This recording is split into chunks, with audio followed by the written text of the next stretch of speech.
All right, part 16 of my soda can sculpture collection. Everything you see is made out of soda cans, glue, and paint. This is the Star Wars collection. Unfortunately, I'm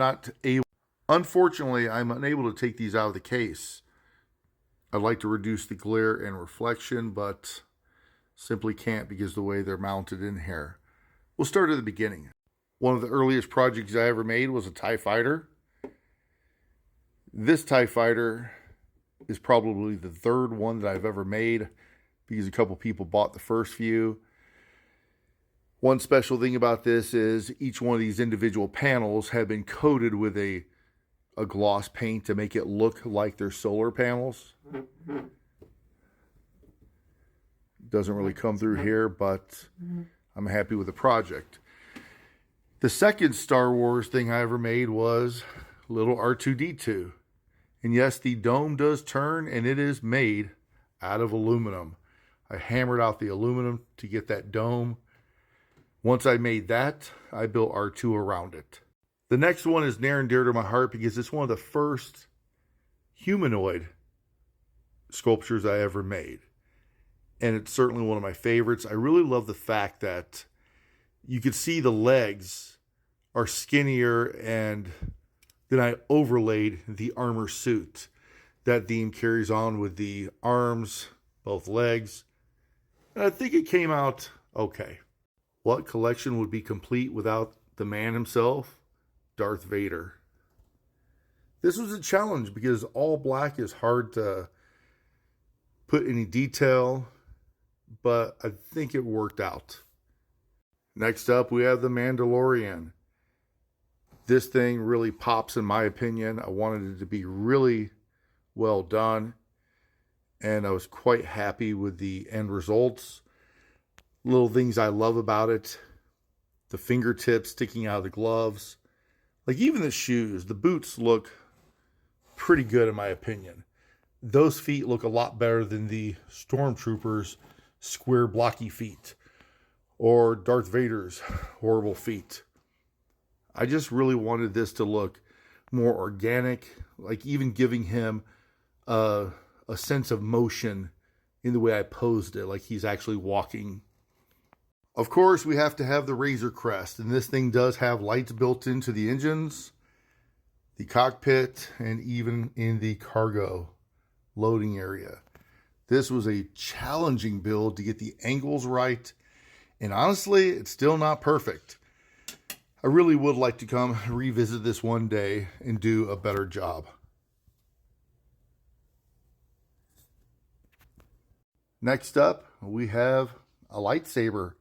I thought this was going to be a walk in the park to make, but these grips were such a challenge to build. And of course, they do go all the way around. Oops.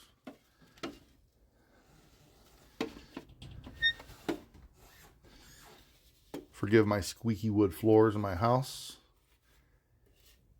Little things like that section down. Next up, we have lightsaber.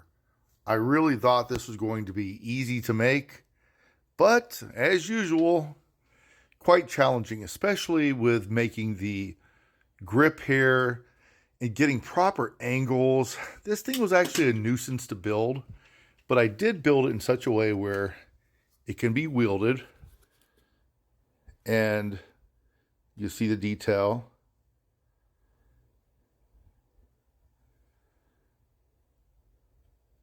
Like I said, everything's made out of soda cans, glue, and paint. And I think it came out all right. And of course, I made the little 4 so people know what episode it was featured in. And of course, my personal favorite, the Millennium Falcon. I really like this thing. It's the coolest ship. I decided to remake it after I sold one that I had in my collection. A coworker has a family member that really loves Star Wars, so I parted with mine, and I decided to build myself a better one. This one has way more detail, like the texturing down the sides. It's built at a larger scale, like here's my hand. I was happy with it. In hindsight, I wish I would have put illumination into the rear, propulsion system, I might go back and revisit this. Because as I'm looking at it now, I could cut out the back section with a die grinder and insert a homemade module bay of lights. But I don't know if I'm going to do it yet. What was really challenging about this is trying to get some of the blemishes into the paintwork. I wanted it to look a little bit worn, like little smoke stains. I didn't want it to look too battle damaged, but I wanted things like panels to show wear and tear. I'm not the greatest painter, especially when it comes to detail work, so I found that to be quite challenging. But let me know, do you like it? Do you think it's worthy of the Star Wars name? And that, my friends, is my Star Wars collection. Stay tuned for more. I have Transformers, Marvel Universe, motorcycles, a little bit of everything, cars. I have a lot to show you. Thanks for watching.